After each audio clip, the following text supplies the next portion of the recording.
Hello everybody, welcome to Totally Tabled. My name is Shaggy, and today I'm doing a full solo playthrough of this war of mine. I want to start off with a little bit of a warning. This is a game about innocent citizens trying to survive in the middle of a war-torn city. The subject matter is mature and the stories are often violent and disturbing. Unfortunately, the horrific conditions described in this game are all too real for so many people throughout the world, most recently and currently in Ukraine.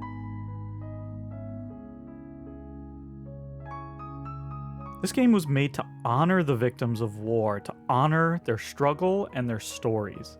And that is why I'm playing it today, and I hope that's why you're watching. If you don't feel like this content is for you right now, please go watch one of my other videos and skip this one. With that said, let's jump into the game.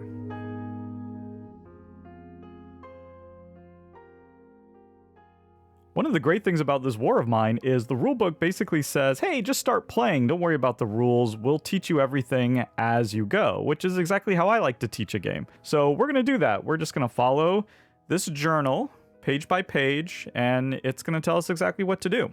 We start in the morning, and it just tells us to draw an event. Now at the beginning, you have this sort of chapter event. Chapter 1. When the Civil War broke out, many people thought it would only last a couple of weeks. It's been a year since the military surrounded the rebels in the capital, cutting off all supply lines. The civilians still trapped in the city suffer from hunger, disease, and the constant threat of shelling.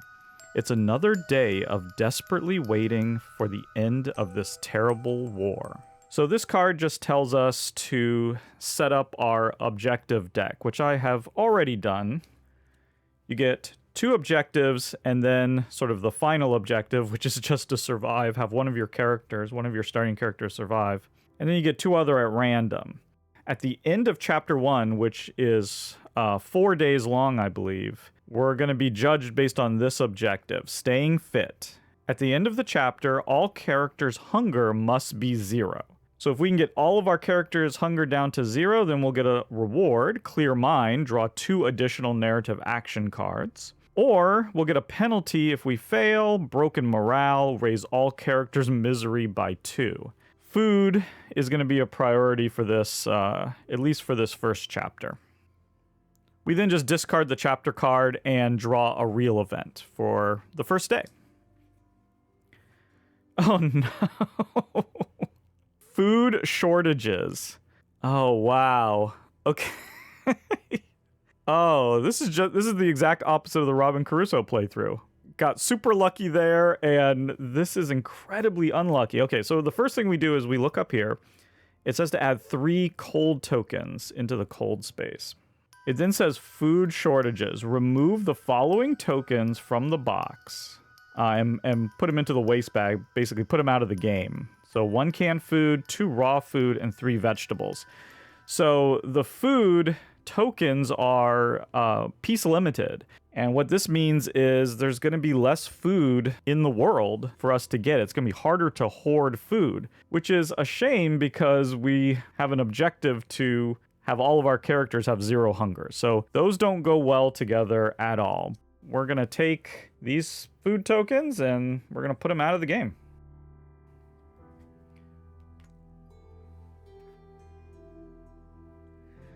That was the morning phase. Down here it talks about how our characters are able to move around our house here, the shelter that we found. But then we move on to day actions. So we randomly get 3 characters. For this play, we got Bruno, the chef, Katia, the reporter, and Marco, the firefighter. A new day begins.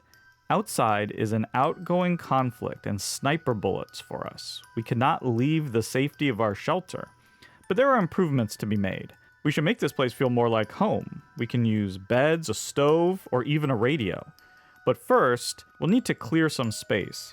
Hopefully we might find something useful in this rubble. So during the day, it's too dangerous to go outside, so we're holed up inside this bombed out house. It has holes in it and rubble all over the place.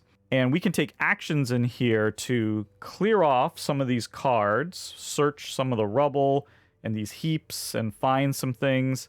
And then as we clear off these spaces, we can build fittings, they're called, that will let us do more action. We have a maximum of 3 actions for each character, but most of the time we're not going to be able to use all 3 of those.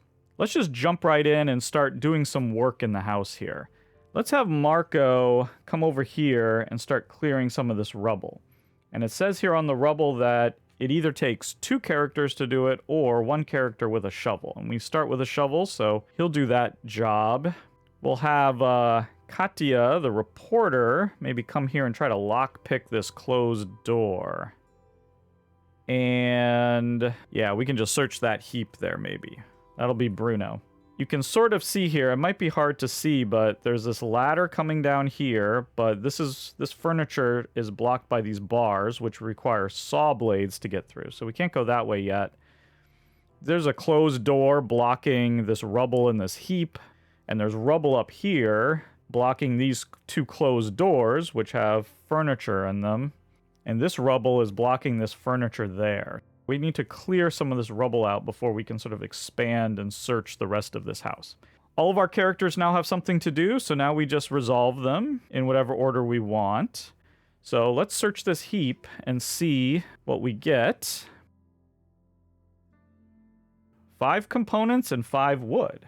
There's a little spot over here that says sort of ×5. So that 1 piece of wood counts as 5 wood, and that component counts as 5 components. We'll just have to remember that those are there. And then you just discard this card. Okay, so now we got a bunch of stuff that we can use to maybe build some stuff. Over here we have this rubble. We're going to dig through it. Get the shovel back. And then you flip this over and the rubble isn't quite gone yet. We have to do this 2 times in order to clear the rubble. Rubble is kind of a pain. But at least we made a little bit of progress there. And now we're going to try to lockpick this door. And to do that, we have to roll this evil D10. A 4 or higher means that we've successfully lockpicked the door. All right, we rolled a 7. So we lose the lockpick, but we open the door. And what did we find on the other side? Oh, a mechanical part and 1 wood. And there we go. That was our first day action. Now we get to do our second day action.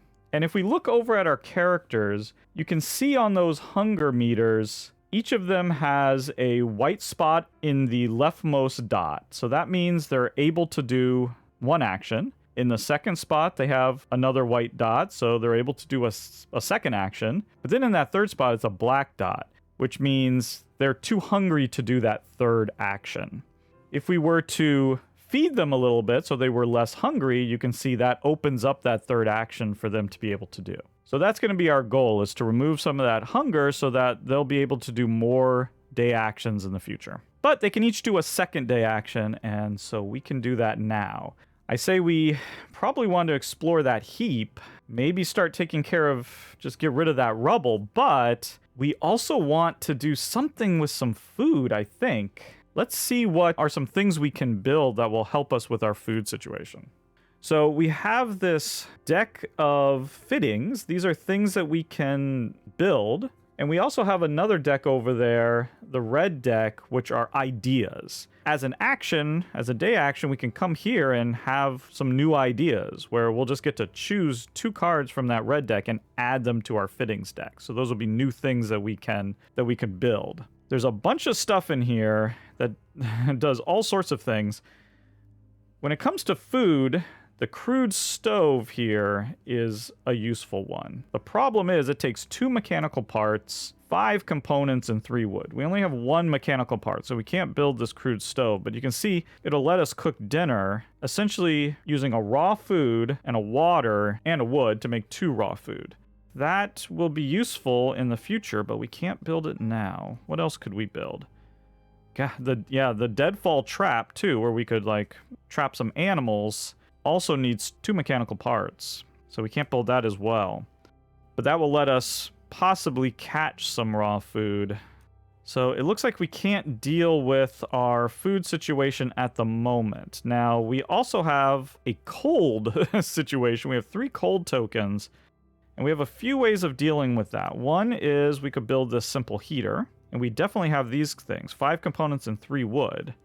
And then as an action, we can come onto this card, and for each 2 wood that we spend, or a book, we can discard one of the cold tokens. That might be a high priority since we already have so much cold. Ooh, there's also this herbal garden. We could build that. 1 mechanical part, which we now have. 4 components, 4 wood.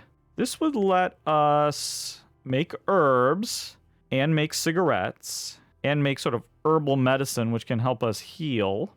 Making cigarettes might be something that we want to do because if you look over here at our characters, you can see Bruno has a bit of a cigarette habit, and at certain times in the game, he might be jonesing for a cigarette, and if he doesn't get one, that can make him a little unhappy.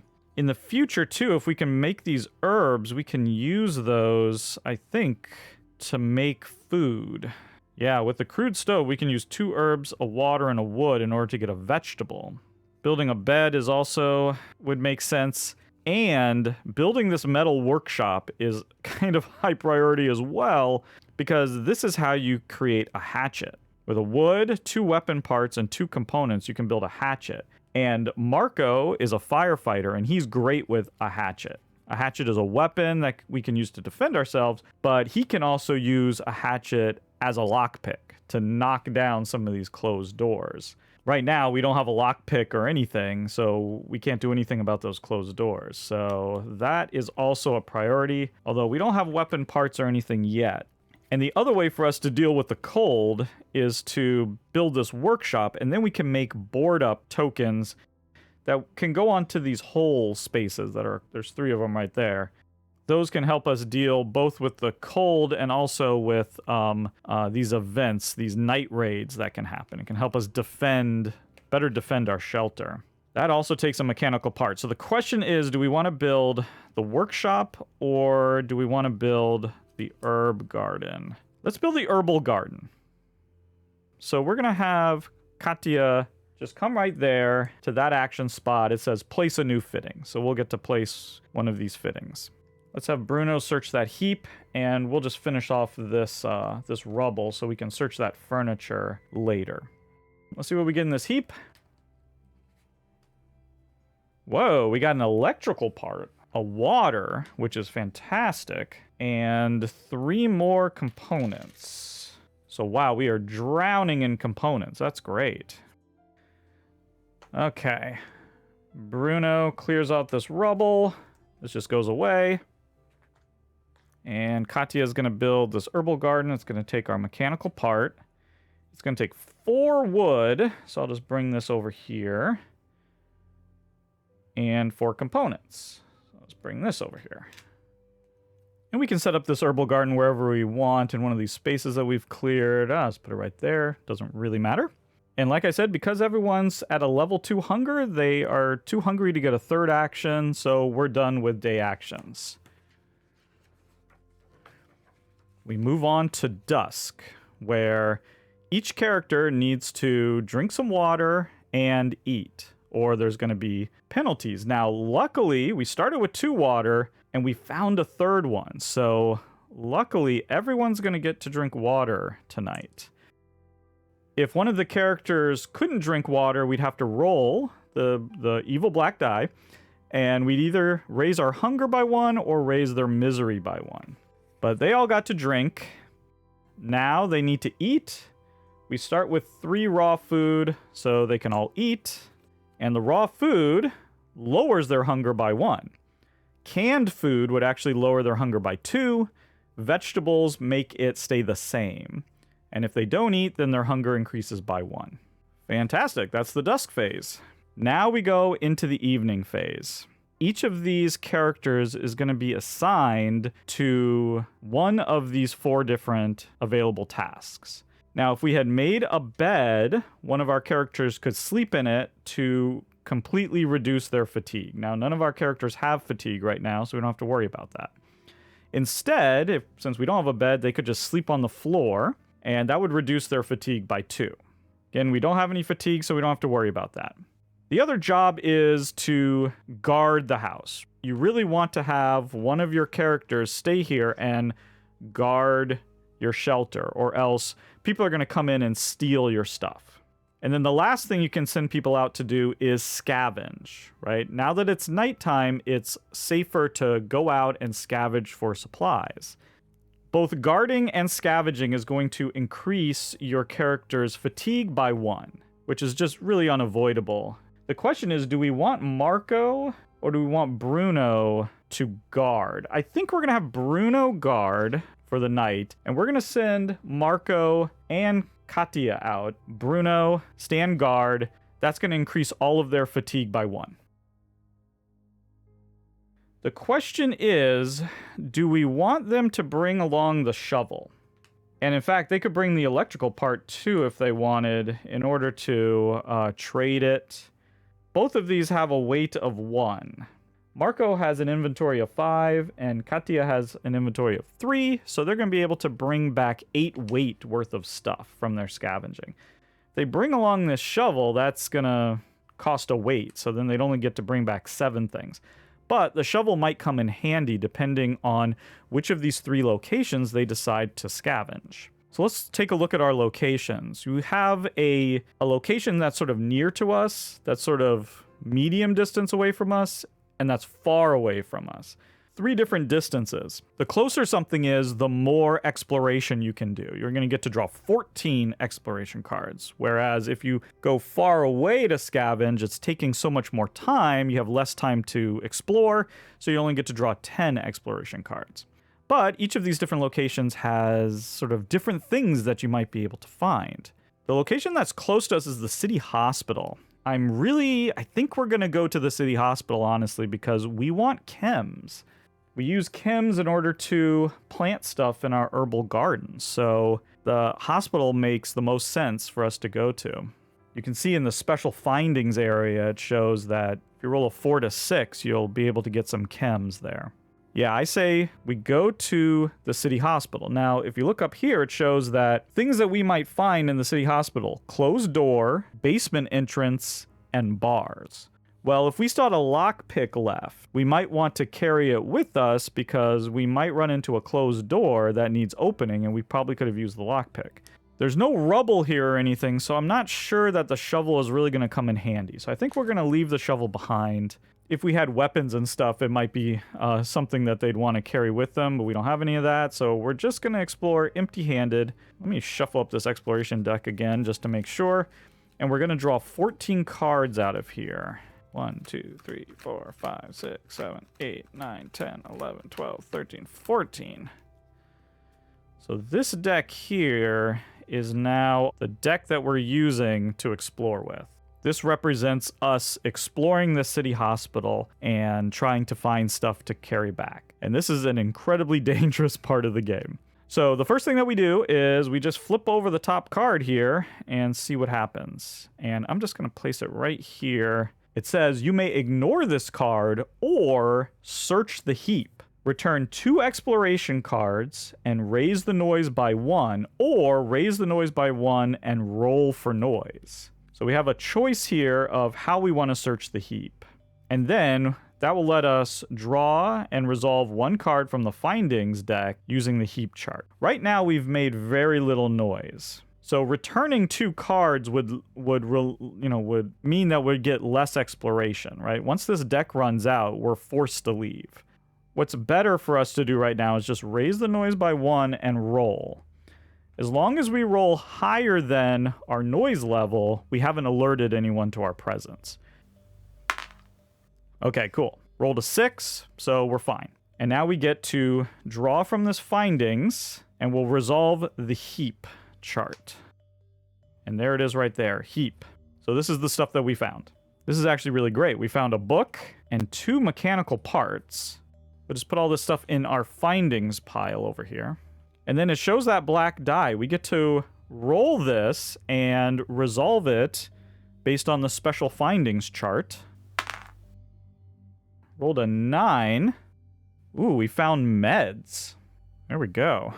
Has a value of 10 if we wanted to sell those. Those are very valuable. Afterwards, we shuffle this back into the findings deck. And that was a very successful first explore. So we just put it here in this discard pile, and it also says we could end our exploration now if we wanted, but nope, let's just keep going. So this is a map card. It says up here to look at the upper right of your location. If it says rubble up here, then we would find some rubble that we could then dig through. But it doesn't say rubble here at the city hospital. So instead, we just discard this card and move on. It's like it didn't exist. Oh no, draw a new card from the exploration deck. Sorry. So we get to replace it. Basement entrance. Okay, we have another map card. We do have a basement entrance, so we do resolve this card. So we have a choice here. We enter, raise noise by 3, and roll for noise. Oh, we don't have a choice. We have to do this. Oh no. So 1, 2, 3. We've made a ton of noise entering this basement. Now we need to roll a 6 or higher. Oh, we rolled a 9. So we didn't alert anyone yet, shockingly. And after entering, add 5 cards from the exploration deck to the unknown deck, which is this one. Also, you may discard this card during this scavenging to draw and resolve 2 finding cards instead of 1. Amazing. So we'll add 5 cards. 1, 2, 3, 4, 5. We now have a huge amount of exploring that we can do. And we can hold on to this card, and we can discard it later to resolve 2 findings instead of 1. Amazing, amazing. All right. Well, let's keep going. Now, the problem we have here is our noise level is extremely high. The more we explore, and the higher that noise gets, the more likely we are to alert someone to our presence and have some sort of encounter, which can be pretty bad. Oh, I like this, though. Return 2 exploration cards to save this card, and we can use it any time in order to hide and avoid meeting someone. We are absolutely doing that. So we just take 2 exploration cards from our unknown pile and put them back on top of the exploration deck. And now we can save this. We can use this after rolling for noise. You may discard this card to ignore an encounter or to perform a backstab, sort of surprise combat somebody that we meet. That's going to be super helpful. Oh man, this scavenge is going very well. I may have just jinxed myself by saying that. I think I saw something. Ooh boy. Okay, so return as many exploration cards as you wish and roll the black die. Add the number of the returned exploration cards to the result, and on a result of 1 to 5, draw and resolve a residence card. Ew. I really don't want to run into anybody here. And we have a lot of cards, so I think we can afford to discard 4. Yeah, I'm gonna discard 4 and anything but a 1, and we're fine. Okay, a 3. Woo-hoo. So we managed to still not alert anybody, but I think they're catching on to the fact that we're rummaging around this city hospital. Okay, so we can ignore this card, or we could poke about, return 1 exploration card, or roll for noise to choose 1 finding from the special findings chart. Oh, this is great. We will definitely return 1 exploration card rather than rolling for noise. Even though we have the hiding spot, we'll save it. And let's get 2 chems. I mean, we could get bandages. Obviously, bandages would be really useful, but these chems are going to let us plant stuff in our garden. I think that's absolutely what we want to do. That worked out very well. Let's keep going. Okay, bars. Well, there are bars at this location. We can saw through the bars if we had a saw blade, but we don't. We just gotta ignore this. We'll just ignore it. Ooh, a hideout. You may ignore this card or hide out. Return as many exploration cards as you wish and lower the noise by the same amount. Ooh. I don't think we need to do that because we found a hiding place. So I think we'll just ignore that. And keep going. I really want another finding. Okay, we don't have a jammed door. So we'll get to draw a different card. Stairs down. Look for another way. Return 3 exploration cards or enter. Raise the noise by 3 and roll for noise. Okay, I think since we have this hiding place, we are going to do this rather than return these cards. We're going to enter. We're going to raise the noise by 3. And we're going to roll for noise. 4. So we made noise. So normally what we would do is draw a resident and we'd encounter somebody. But instead, we're going to do this hiding place, which says we can ignore an encounter. Do not draw a residence card.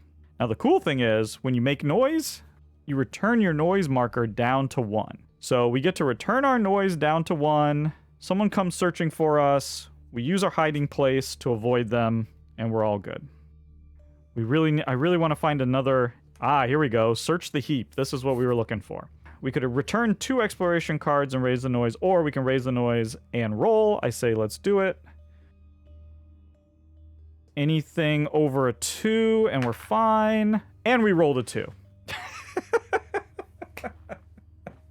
That person, I guess, didn't give up. Even though we found our hiding spot, they were on us. They knew we were here. We got to draw the top card of the residence. We got to meet somebody. And we've met some survivors. Okay, so we need to determine the number of survivors encountered. Roll the black die. We rolled a 4, so there's 2 survivors. Okay, so now we gotta draw from this token bag. We're gonna determine sort of what these survivors are armed with. Okay, so we did a C. Oh man, this guy has a pistol. Okay, and an A, he has a knife. So we're gonna put these over here. So these are basically people we don't want to have a fight with. It says to place this card on the exploration slot until you leave this location. Whenever you take anything from the pantry furniture, roll the black die, and on a result of 1 or 4, they probably shoot us in the face. Now, we may return 1 exploration card to talk to them or to trade with them. And at the end of this scavenge, shuffle this back into the deck. Okay. We only need to roll that die if we're searching a pantry or furniture. And right now, we're just searching this heap. So they don't care about that. That does not bother them. We're gonna get to draw and resolve a finding. And because of this basement entrance thing, we can discard this to resolve 2 findings instead of 1. And we will. So here's the first one.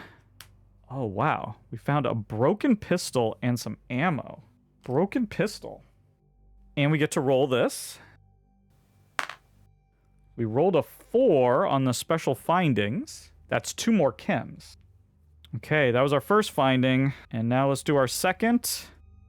Oh my goodness. Okay, an electrical part, a filter, and a shell. Filter is great. That would let us collect rainwater. And special finding. A 4 again. That is all the chems in the world. That was incredible. You know, we might want to trade, you know? Like, do we really need a broken pistol? I don't know that we do. We could trade that pistol, the ammo, and the shell for more mechanical parts or food. What's cool is Katya has a special ability that relates to trading. Usually there's sort of a trade commission. There's sort of an amount that you have to pay to even trade at all. But when she's around, that trade commission is 0. So we can trade just straight up, 1-for-1 value. That's really handy. We have 3 more exploration cards here. We can leave at any time. So we could leave right now if we wanted with our haul. I say let's return 1 exploration card and try to trade with these survivors. And, you know, hopefully Hopefully that's not a bad idea. So it says right there to see 723. So we go into our book of scripts and we turn to that passage. 723, here it is. You may buy any of these tokens. Ammo, shells, weapon parts, broken pistol. We can buy bandages, meds, herbal meds, herbs, or chems. Please have some food. We can buy books, lockpicks, jewelry. Here we go. Vegetables, coffee, cigarettes, moonshine. And the trade commission would be 1, but because of Katya's special ability, it's 0. Well, I think we want to definitely get vegetables. And I also think we want to get some coffee and cigarettes because Katya has a coffee addiction and Bruno has a cigarette addiction. So having some of those on hand would be very useful as well. So here's our vegetables. Now, again, because of the food shortage, we only have 3 of these vegetable tokens. And I think we might want to get all 3 ultimately. Now, you can see here they have a value of 5. So that would cost us 15 value we'd have to trade in order to get those vegetables. The cigarette is 1, and the coffee is 1. I think we want to trade the broken pistol, the ammo, the shell, but that only gets us to 9. I'd say we could trade this book. That gets us to 10. That only gets us 2 vegetables. We have an electrical part, so we may not need that. And we may not need all of those chems that we have, although I would like to sort of keep them. I don't know, everyone. I'm thinking we might need to trade those meds. We could hold on to the book. Well, what is that? That's 19. So we have 19 worth of stuff here that we're trading. We're getting 19 stuff back. And we have 2 of these left. Honestly, I think this is about as good as we could hope for. I don't know that risking this anymore is really worth it. And so we're going to leave. And now we can decide what we're going to try to carry back with us to our shelter. And like I said before, these 2 characters have a total of 8 weight that they can carry. Now, luckily, all of these chems, the vegetables, the coffee, the cigarettes, all that stuff is weightless. We can, even the book, we can carry as much of that as we want. The stuff that has weight here are these 2 electrical parts. I mean, the electrical part, the mechanical part, and the filter. Those are the only thing with weight, and that's 4. Now, we can also carry back as much water, components, and wood as we want. We definitely want to carry back 3 water. Each of these has 1 weight. So right now we're at 4, 5, 6, 7 weight. And we can carry 1 more thing back. I'm going to carry 1 more water because we need a water for our herbal garden. So that's all the stuff that we're going to carry back with us that we found on this amazing scavenge. That was a really couldn't have gone better, honestly. It was exactly what we needed. I guess if we had found a hatchet lying around, that would have maybe been better. Sweet. So now we are done with our scavenging, and now we go to the night raid. Before these guys can come back with all their stuff, we're gonna experience a night raid on our shelter, and that's why Bruno is here guarding things. So we draw the top card of the night raid deck and see what we're facing. Hobos. What it shows here is how much damage that they're gonna do to our place. And right here it says any 3 tokens / resources, but they're going to start with the most expensive ones. They're going to take our most expensive stuff. And this might have been a reason to have those guys take the shovel with them. Luckily, though, they're not going to do any wounds. Bruno can sort of fight back against this intrusion, and if they had a weapon of some sort, they would get to roll these dice. You know, if they had a firearm, they could roll this red die, which is really good. If they had some sort of melee weapon, they could use that. Unfortunately, the shovel is not a melee weapon. Since they're unarmed, gonna have to roll this black die. Their prowess is how many rerolls they're gonna get. Bruno has a prowess of 1, so we'll get to roll this twice. Okay, so we rolled a blank, so we'll use that 1 reroll and blank again. Okay. If he had gotten a couple of fists there, like say that one, and gotten 2 fists, we could have lowered this damage for each one of those fists. He swung and missed. I mean, he's a chef. That's understandable. We're going to lose our shovel. We're going to lose our electrical part. And then these are of equal value. So let's lose a component. Luckily, Bruno didn't take any wounds. That's good. Oh, also, if we had some board up tokens, that would have also reduced the amount of damage for each one of those. It's another reason why building those board ups is pretty good. And now it says, with each passing night, the situation is getting more grim. This crime wave means we need to shuffle in some more difficult cards into the resident deck or the night raid deck. We got to do 2 of them. I think I want both of these cards to go into the residence deck. This is a slightly bigger deck, so we have more of a chance of not seeing those bad cards. And because we don't have any weapons to defend ourselves with, I really don't like these night raids. I don't want more difficult night raids. And now we have the dawn phase. The scavenging party returns with all of our awesome stuff. So much stuff, I can hardly even bring it all in. Here we go. Crazy amount of stuff there. At this point, we could assign meds and bandages to people who were injured. Luckily, we all got out completely unscathed there. That was pretty cool. And now we have to draw a fate card. Raise the illness of all ill characters who did not take meds or herbal meds by 1. Luckily, we don't have anybody with any illnesses, so that was lucky. Okay, if cold tokens minus board ups equals 4 or more, raise the illness of 3 chosen characters by 1. Wow. Luckily, our cold is at 3, so there's no illness, but that shows you how dangerous cold can be. It then says to exchange the nearest location. So we take this location that is the nearest to us. When you exchange, you slide everything down and then replace. Whoa, a military outpost. Then it says to resolve weight tokens. Certain actions require you to put weight tokens on them. This would let you take those off and activate them. And then it says resolve Spirit A on all character cards. Afterwards, shuffle this card back into the Fate deck. So we go to our characters and we look at their Spirit A's and we see exactly what it says. So let's start with Bruno. That's his habit. He needs to discard a cigarette or he would gain a misery. Luckily, we traded for some cigarettes, so he is fine. Katya is the same thing. Her habit is coffee. We have to discard a coffee or she would get a misery, but we've taken care of that. And Marco, he would be upset if anyone was hungry at hunger level 3, but that hasn't happened either. Well, that went about as well as it could have gone, huh? There we go.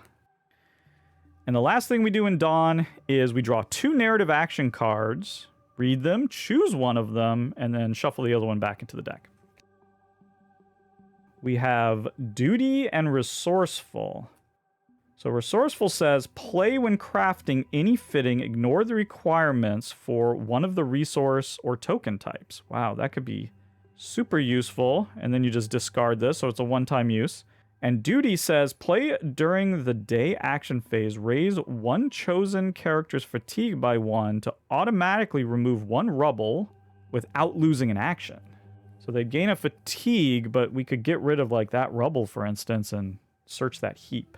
I think I like the Resourceful, so we're going to keep Resourceful. There we go. That's it. We are ready to start a new day. Let us look back on the past day. How did we do? What will we need next? What must be scavenged or traded? What should we build? And let's see what tomorrow brings us. That was day 1 of this war of mine, and honestly, it went way better than I could have ever hoped.